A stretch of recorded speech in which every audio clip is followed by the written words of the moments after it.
I think we're at a point in time where we can all agree that something needs to change. Our people have been disconnected from the aina, and unless we make some changes now, we're headed down a very unhealthy path. As a community, we all need to make a collective decision in sustaining those natural resources for the future generation. We realize that it's our kuleana to be sustainable in Hawaii. Our kupuna have been able to do it for over 2,000 years, and we can't afford to drop the ball now. We don't have to think exclusively in terms of indigenous practice or Western practice. The two worlds can be combined, and I think that gives us an advantage as young leaders in the community. We've learned so much, whether it was at Stanford or during our Ahanawa Lelepa or throughout our case study. I think it's really important to go out into our communities and share what we've learned.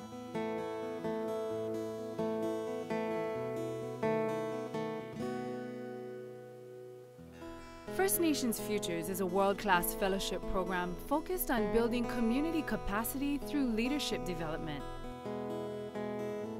Fellows are selected based on their professional experiences and past service to their communities. The year-long program offers academic instruction at Stanford University, a 2-week leadership conference, and culminates with an intensive place-based research project.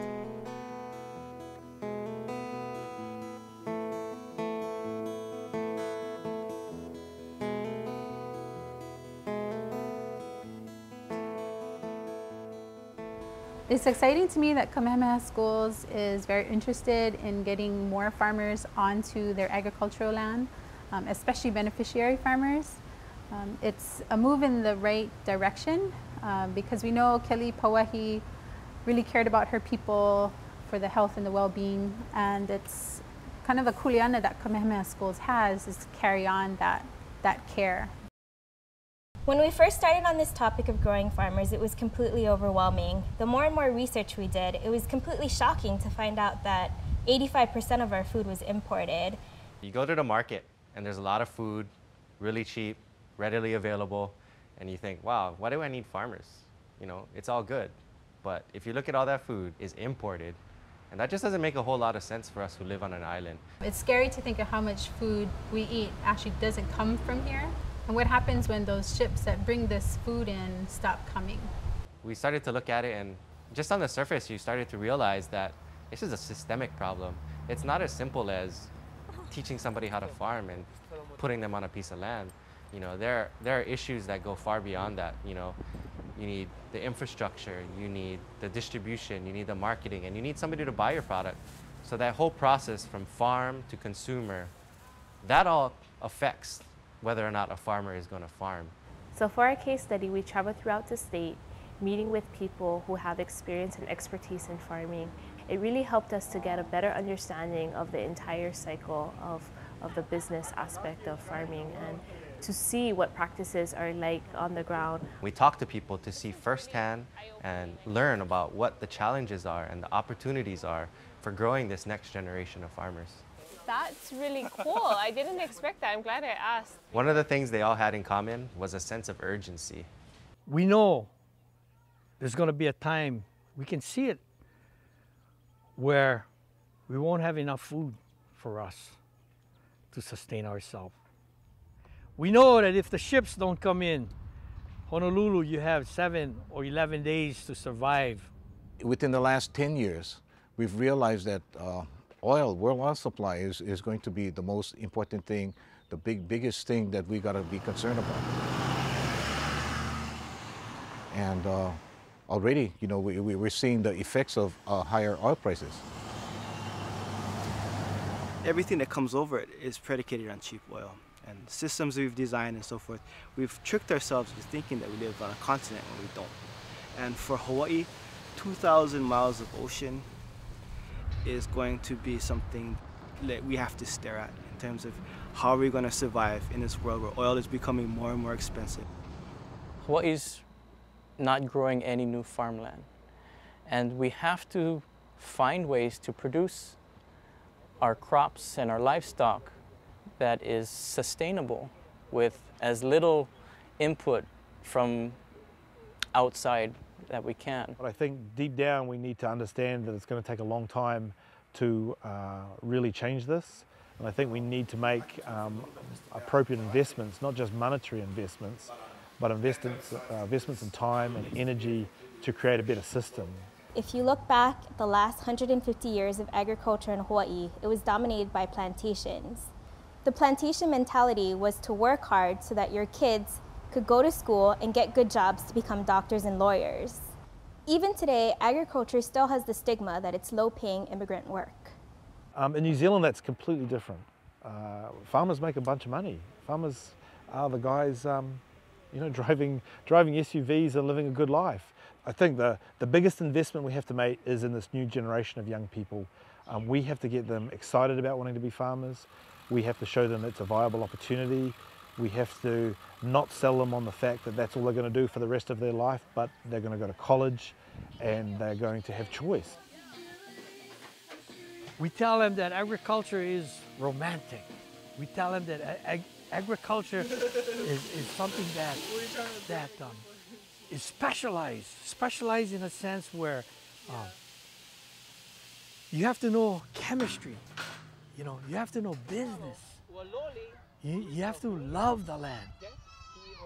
And by treating the land with respect, the land will treat you with respect and provide for you. The culture of agriculture needs to come to the fore, and by that I mean, you know, our connection to land, our connection to water, and our connection to food, the things that sustain us. So I think we've had 150 years of industrial agriculture, 150 years of sugar, pineapple, and prior to all that we were very sustainable. You know, Hawaiians lived in a situation where they grew their food, they managed their water resources and their land resources fairly well. We got the opportunity to go and visit Puanui, the dryland field system in the Kohala area, and we were just amazed at the scale at which our kupuna intensively cultivated that area. About 97% of the intensively cropped land on the island of Hawaii was that rain-fed dryland system. Only 3% was lo'i.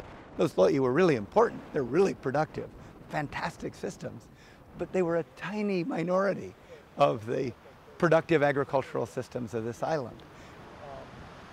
We are really just beginning to understand those systems in Hawaii, but we understand them enough to know that they're unique to Hawaii. They were developed here, and they also kept expanding them because as Hawaii grew in population and political organization grew in complexity, production had to keep up. And in an organized society that's organized around production, production can keep up, and you get this interaction between social organization and production that reached a greater peak in Hawaii than anywhere else. We really ought to understand the systems that made the Big Island what it was 250 years ago and could make the Big Island what it could be 20, 50, 100 years from now. We've heard it time and time again on this case study that Indigenous knowledge is going to save the world. There are values and perspectives embedded within Indigenous knowledge that I think can be innovative and can help guide the way for the future and get us off of this unsustainable path. The next phase is for us to kind of move away from talking about Hawaiian culture and moving to talking about Hawaiian sciences and technologies of sustainability. Because when you look at alo'i kalo, if you just see it from a cultural perspective, your inclination is to keep it just as a museum piece. But when you see it as a science and technology of sustainability, then you see its inherent value. Then you can reappropriate it for your economic systems. The beauty of it all is there are models, agroforestry models, permaculture models, organic farming system models, many places in the world that are working really well. And we can model those, we can take the best examples from those communities and we can use them ourselves. The wonderful thing about them is a lot of them are very environmentally sound, culturally rich, but they're also economically wonderful in terms of creating jobs and creating money in local communities. If the farmers make money, the farmers going to farm. So it's not very complicated, it's very, very straightforward. And no matter if it's very small increments that helps farmers to make money, that's the kind of things we need to do. The consumer could help by requiring or asking the supermarkets, make sure they carry local produce. And that'll matter a lot. It doesn't take very much, but if the consumers are persistent and they show support by buying local produce, it'll make a huge difference. We met Derek Kurisu of KTA Superstores, and he has a great economic model. He supports local farmers and has made a commitment to buying locally grown products. They are proof that the economics work, and we as consumers need to do our part and buy into that idea. There's a lot of simple things that we can do, such as going to the local farmers market and buying locally grown products, and knowing our farmer and knowing where our food comes from.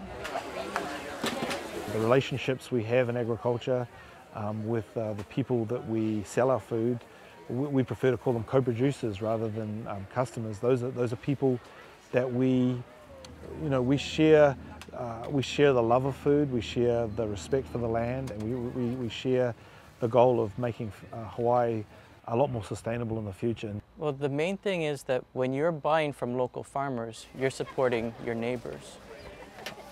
And we have so much good farmland here in Hawaii, and they keep building houses on it because there isn't a demand for locally produced foods. So what we need to do is to let people know that farmers can produce the foods that they want, and we can keep the lands that are fertile in production. So it's returning food back to the community. It's the idea of returning self-sufficiency as the goal of agriculture. You know, self-sufficiency, healthy food, and local sourcing as kind of the long-term sustainable way that this will allow future generations to continue to live in Hawaii. There's a lot of optimism out there. There's a lot of hope. There's a lot of people out there who are doing good work.